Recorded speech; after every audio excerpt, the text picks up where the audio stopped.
بسم اللہ الرحمن الرحیم۔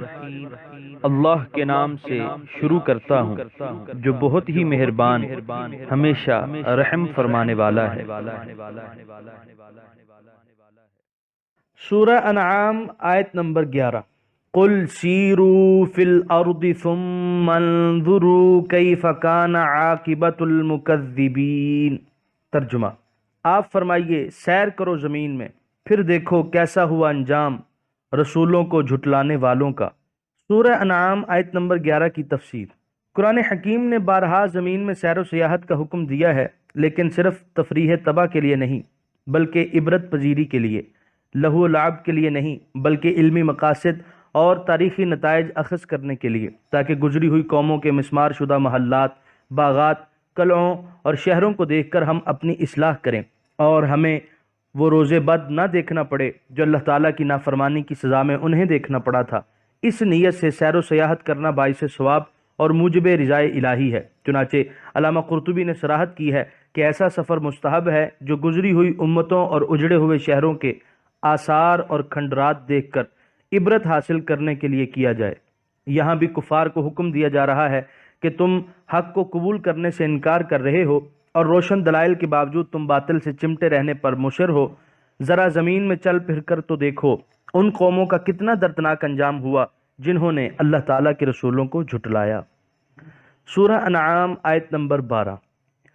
قل لمن ما فی السماوات والارض قل للہ كتب على نفسه الرحمة ليجمعنكم إلى يوم القيامة لا ريب فيه الذين خسروا أنفسهم فهم لا يؤمنون۔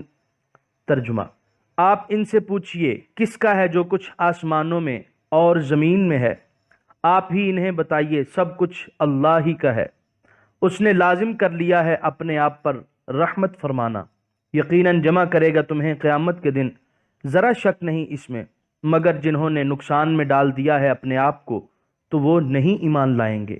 سورہ انعام آیت نمبر 12 کے پہلے حصے کی تفسیر۔ قاعدہ یہ ہے کہ جب سوال کا جواب ایک ہی ہو اور جس سے سوال کیا جا رہا ہے اس کو بھی اس سے انکار نہ ہو تو سائل خود ہی جواب دے دیا کرتا ہے۔ اس سوال کے جواب میں کفار کو بھی اختلاف نہ تھا، اس لیے حضور علیہ السلام کی زبان مبارک سے جواب دلا دیا گیا۔ سورہ انعام آیت نمبر 12 کے دوسرے حصے کی تفسیر۔ اس نے لازم کر لیا ہے اپنے آپ پر رحمت فرمانا۔ یہاں یہ سوال پیدا ہو سکتا تھا کہ ایسے نابکار لوگوں کو زندہ کیوں رہنے دیا جاتا ہے، انہیں فوراً نیست و نابود کیوں نہیں کر دیا جاتا؟ اس لیے فرمایا کہ اللہ تعالیٰ نے کسی مجبوری یا کمزوری کی وجہ سے نہیں بلکہ محض اپنے فضل و کرم سے رحمت کو اپنے اوپر لازم کر لیا ہے۔ لوگ کتنی ہی نافرمانیاں کریں، اس کے ساتھ شریک ٹھہرائیں، اس کی ہستی کا ہی انکار کر دیں، اس کی رحمت کا وسیع دامن ان پر سایہ فگن رہتا ہے اور ان کی زندگی کی جو میعاد مقرر کی گئی ہے اس وقت تک انہیں زندہ رہنے کے وسائل بہم پہنچائے جاتے ہیں۔ سورج، بارش، ہوا وغیرہ مومن و کافر، متقی اور فاسق سب کے لیے ایک ہی حیات آفرین تاثیر رکھتی ہے۔ ان الفاظ سے کفار کو ایمان لانے کی ترغیب دلانا بھی مقصود ہے، یعنی اپنی سابقہ بدعمالیوں کی وجہ سے مایوس نہ ہو جاؤ، اگر اب بھی تم سچے دل سے توبہ کر لو تو تمہیں دامن رحمت میں پناہ مل جائے گی۔ سورہ انعام آیت نمبر 12 کے بقیہ حصے کی تفسیر۔ تو وہ نہیں ایمان لائیں گے۔ یہاں خسارے سے مراد اس قیمتی استعداد کو ضائع کرنا ہے جو حق اور باطل میں فرق کرنے کے لیے اللہ تعالیٰ اپنے بندوں کو عطا فرماتا ہے۔ کفار جاننے بوجھنے کے باوجود حق کو قبول کرنے سے گریزاں تھے، جس سے ان کی وہ استعداد ضائع ہو گئی۔ اس کے بعد ان سے یہ توقع نہیں کی جا سکتی کہ وہ ایمان لائیں گے۔ سورہ انعام آیت نمبر 13۔ وَلَهُ مَا سَكَنَ فِي اللَّيْلِ وَالنَّهَارِ وَهُوَ السَّمِيعُ الْعَلِيمُ۔ ترجمہ: اور اسی کا ہے جو بس رہا ہے رات میں اور دن میں، اور وہی سب کچھ سننے والا، جاننے والا ہے۔ سورہ انعام آیت نمبر 13 کی تفسیر۔ زمین اور آسمان ظرف مکان ہے اور رات اور دن ظرف زمان۔ پہلے بتایا کہ بلندی اور پستی میں جو کچھ ہے وہ سب اللہ تعالیٰ کا ہے، اب بتایا کہ زمانے کے پیمانے میں جو کچھ ہے وہ بھی اسی کی ملکیت ہے۔ تو جب سب زمانیات اور مکانیات اسی کی پیدا کردہ ہیں اور اسی کے قبضہ قدرت میں ہیں تو پھر ان میں سے کوئی انسان، کوئی پتھر یا کوئی اور چیز کیوں کر معبود بن سکتی ہے؟ سورہ انعام آیت نمبر 14. قل اغیر اللہ اتخذ ولیا فاطر السماوات والارض وهو يطعم ولا يطعم قل انی امرت ان اکون اول من اسلم ولا تکونن من المشرکین. ترجمہ: آپ فرمائیے کیا بغیر اللہ تعالیٰ کے کسی کو اپنا معبود بناؤں؟ وہ اللہ تعالیٰ جو پیدا فرمانے والا ہے آسمانوں کو اور زمینوں کو، اور وہ سب کو کھلاتا ہے اور خود نہیں کھلایا جاتا. فرمائیے بے شک مجھے حکم دیا گیا ہے کہ میں ہو جاؤں سب سے پہلے سر جھکانے والا، نیز یہ حکم دیا گیا ہے کہ ہرگز نہ بننا شرک کرنے والوں سے. سورہ انعام آیت نمبر 14 کے پہلے حصے کی تفسیر. کفار حضور علیہ الصلوۃ والسلام کی خدمت میں حاضر ہوئے اور کہنے لگے کہ آپ ہیں نادار اور تنگ دست. مال و دولت جمع کرنے کے لیے آپ نے نبوت کا سلسلہ چلا رکھا ہے جس سے ہر گھر میں فتنہ و فساد کی آگ بھڑک اٹھی ہے. اس لیے آپ جتنی دولت مانگے ہم آپ کے قدموں میں ڈھیر کرنے کے لیے تیار ہیں. آپ اپنے نئے دین کی تبلیغ بند کر دیجئے، اور جس طرح ہمارے اسلاف ان بتوں کی پوجا کرتے چلے آئے ہیں آپ بھی انہی کی پرستش کیا کریں. تو یہ آیت نازل ہوئی. لغت عرب میں ولی کے بے شمار معنی ہیں. یہاں اس سے مراد معبود ہے بیزاوی، جس کی عبادت کی جائے. روح المعانی. سورہ انعام آیت نمبر 14 کے دوسرے حصے کی تفسیر. اور وہ سب کو کھلاتا ہے اور خود نہیں کھلایا جاتا.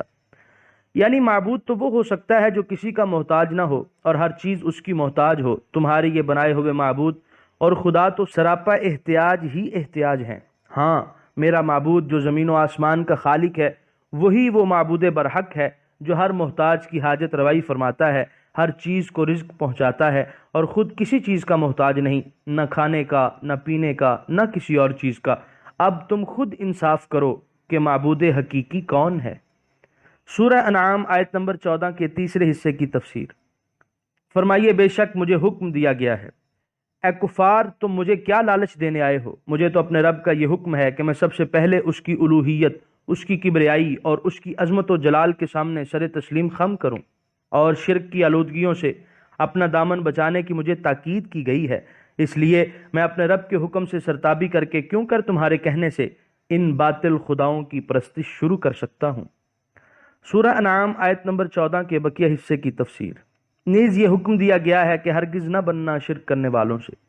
جس دین کی دعوت دینے کے لیے حضور مبعوث ہوئے تھے اس کو سب سے پہلے قبول کرنے والے بھی حضور صلی اللہ علیہ وسلم ہی تھے. اس لیے فرمایا کہ تمام امت سے پہلے مجھے اپنے رب کی وحدانیت اور الوہیت پر ایمان لانے کا حکم دیا گیا ہے. یہاں صاحب روح المعانی کا ایک روح پرور اور ایمان افروز اقتباس بمائے ترجمہ ہدیہ ناظرین کرتا ہوں. ترجمہ: عاجزی، فرما برداری اور محبت کے میدان میں سب سے پہلے جو روح سجدہ ریز ہوئی وہ نبی کریم صلی اللہ علیہ وآلہ وسلم کی روح مبارک تھی، اور حضور صلی اللہ علیہ وسلم نے بلا واسطہ اپنے مولا کریم کے سامنے سر عبودیت جھکایا، اور تمام نبیوں اور رسولوں نے حضور صلی اللہ علیہ وسلم کے واسطے سے. پس حضور کریم صلی اللہ علیہ وآلہ وسلم تمام انبیاء و رسول کے بھی رسول ہیں اور سب حضور صلی اللہ علیہ وسلم کے امتی ہیں. سبحان اللہ. سورہ انعام آیت نمبر 15. قل انی اخاف ان عصیت ربی عذاب یوم عظیم. ترجمہ: آپ فرمائیے میں ڈرتا ہوں اگر میں نافرمانی کروں اپنے رب کی بڑے دن کے عذاب سے. سورہ انعام آیت نمبر 15 کی تفسیر. اگر میں سر منہ بھی حکم خداوندی سے انحراف کروں تو مجھے اندیشہ ہے کہ کہیں عذاب میں گرفتار نہ ہو جاؤں. سورہ انعام آیت نمبر 16. من یصرف عنہ یومئذ فقد رحمہ وذلک الفوز المبین. ترجمہ: وہ شخص ٹال دیا گیا عذاب جس سے اس روز تو یقیناً رحم فرمایا اللہ تعالیٰ نے اس پر، اور یہی کھلی کامیابی ہے. سورہ انعام آیت نمبر 16 کی تفسیر. یعنی مجھے دولت کی آرزو نہیں، اور نہ دولت و عزت میرے نزدیک کامیابی کا کوئی معیار ہے. کامیاب اور کامران تو وہ ہے جس کو قیامت کے دن عذاب الہی سے نجات مل گئی. حضور صلی اللہ علیہ وآلہ وسلم کی امت کو بھی یہ حقیقت ہر لمحہ پیش نظر رکھنی چاہیے اور قیامت کی کامیابی کے لیے کوشاں رہنا چاہیے. سورہ انعام آیت نمبر 17. وَإِن يَمْسَسْكَ اللَّهُ بِضُرٍّ فَلَا كَاشِفَ لَهُ إِلَّا هُوَ وَإِن يَمْسَسْكَ بِخَيْرٍ فَهُوَ عَلَى كُلِّ شَيْءٍ قَدِيرٌ۔ ترجمہ: اور اگر پہنچائے تجھے اللہ تعالیٰ کوئی دکھ تو نہیں کوئی دور کرنے والا اس دکھ کو سوائے اس کے، اور اگر پہنچائے تجھے کوئی بھلائی اس کو کوئی روک نہیں سکتا، وہ ہر چیز پر قدرت رکھنے والا ہے۔ سورہ انعام آیت نمبر 17 کی تفسیر۔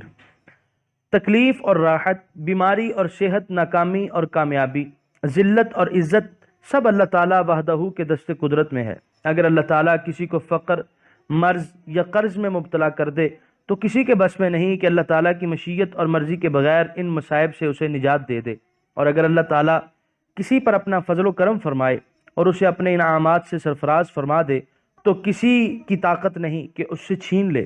وہی مالک حقیقی ہے، وہی قادر مطلق ہے، اس کے اذن کے بغیر کوئی پتا، کوئی ذرہ اور کوئی قطرہ اپنی جگہ سے جنبش نہیں کر سکتا۔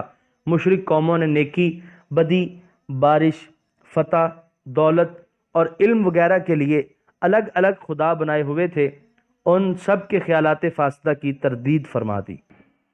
سورہ انعام آیت نمبر 18۔ وَهُوَ الْقَاهِرُ فَوْقَ عِبَادِهِ وَهُوَ الْحَكِيمُ الْخَبِيرُ۔ ترجمہ: اور وہ غالب ہے اپنے بندوں پر، اور وہ بڑا دانا ہر چیز سے خبردار ہے۔ سورہ انعام آیت نمبر 18 کی تفسیر۔ قہر کا معنی غلبہ ہے، یعنی وہ اپنے تمام بندوں پر غالب ہے، کوئی ایسا نہیں جو اس پر غالب ہو، اور اس کی مرضی کے خلاف جو چاہے کرتا پھرے۔ سب بندے اس کے حکم کے سامنے صرف گندہ ہیں۔ فوقیت سے فوقیت مکانی مراد نہیں، بلکہ کسی پر غالب آنا، غلبہ پانا۔ سورہ انعام آیت نمبر 19۔ قُلْ أَيُّ شَيْءٍ أَكْبَرُ شَهَادَةً قُلِ اللَّهُ شَهِيدٌ بَيْنِي وَبَيْنَكُمْ وَأُوحِيَ إِلَيَّ هَذَا الْقُرْآنُ لِأُنذِرَكُم بِهِ وَمَن بَلَغَ أَإِنَّكُمْ لَتَشْهَدُونَ أَنَّ مَعَ اللَّهِ آلِهَةً أُخْرَى قُل لَّا أَشْهَدُ قُلْ إِنَّمَا هُوَ إِلَٰهٌ وَاحِدٌ وَإِنَّنِي بَرِيءٌ مِّمَّا تُشْرِكُونَ۔ ترجمہ: آپ پوچھئے کون سی چیز بڑی معتبر ہے گواہی کے لحاظ سے؟ آپ ہی بتائیے اللہ وہی گواہ ہے میرے درمیان اور تمہارے درمیان، اور وہی کیا گیا ہے میری طرف یہ قرآن تاکہ میں ڈراؤں تمہیں اس کے ساتھ اور ڈراؤں اسے جس تک یہ پہنچے۔ کیا تم گواہی دیتے ہو کہ اللہ تعالیٰ کے ساتھ خدا اور بھی ہیں؟ آپ فرمائیے میں تو ایسی جھوٹی گواہی نہیں دیتا۔ آپ فرمائیے وہ تو صرف ایک خدا ہی ہے، اور بے شک میں بیزار ہوں ان بتوں سے جنہیں تم شریک ٹھہراتے ہو۔ سورہ انعام آیت نمبر 18 کے پہلے حصے کی تفسیر۔ کفار مکہ نے حضور صلی اللہ علیہ وآلہ وسلم سے دریافت کیا کہ آپ جو نبوت کا دعویٰ کر رہے ہیں اسے کیوں کر تسلیم کیا جائے؟ اگر اللہ تعالیٰ نے کسی کو نبی بنانا ہی تھا تو اسے آپ کے بغیر کوئی دوسرا نہ مل سکا۔ آپ اپنے دعوے کی صداقت پر کوئی گواہ پیش کیجئے۔ ہم نے تو یہود و نصارہ سے بھی آپ کی نبوت کے متعلق دریافت کیا ہے، اور انہوں نے واضح الفاظ میں ہمیں بتایا ہے کہ ان کی آسمانی کتابوں میں آپ کی نبوت کا ذکر تک نہیں۔ ان کے جواب میں یہ آیت نازل ہوئی جس میں آپ کو فرمایا گیا کہ آپ انہیں کہیے کہ میری نبوت کا گواہ خود رب العالمین ہے، کیا اس سے سچا اور زیادہ معتبر کوئی اور گواہ بھی ہو سکتا ہے؟ جب خود اللہ تعالیٰ میری نبوت اور صداقت کا گواہ ہے تو مجھے کسی اور گواہ کی کیا ضرورت ہے؟ سورہ انعام آیت نمبر 19 کے دوسرے حصے کی تفسیر۔ اور ڈراؤں اسے جس تک یہ پہنچے، اصل میں ہے من بلغہ القرآن۔ اس سے معلوم ہوا کہ حضور صلی اللہ علیہ وآلہ وسلم کی نبوت و رسالت صرف اس زمانے کے لوگوں تک محدود نہ تھی، بلکہ جب تک اور جہاں تک قرآن کی آواز پہنچے گی حضور صلی اللہ علیہ وآلہ وسلم سب کے نبی ہیں، سب پر فرض ہے کہ وہ حضور صلی اللہ علیہ وآلہ وسلم پر ایمان لائیں۔ سورہ انعام آیت نمبر 19 کے بقیہ حصے کی تفسیر۔ کیا تم گواہی دیتے ہو کہ اللہ تعالیٰ کے ساتھ خدا اور بھی ہیں؟